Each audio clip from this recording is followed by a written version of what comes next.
has issued a severe thunderstorm warning for southeastern Franklin County, Ohio, northwestern Fairfield County, southwestern Licking County, until 6:30 p.m. At 5:51 p.m., a severe thunderstorm was located near Grove City, moving east at 25 miles an hour. Hazard, 60 miles an hour wind gusts and penny-size hail. Source, radar indicated. Impact, expects damage to trees and power lines.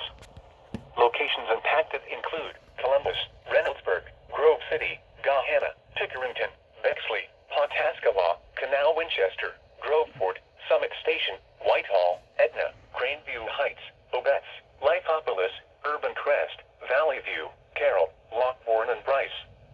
This includes the following interstates: I-70 in Ohio between mile markers 96 and 119. I-71 in Ohio between mile markers 98 and 110.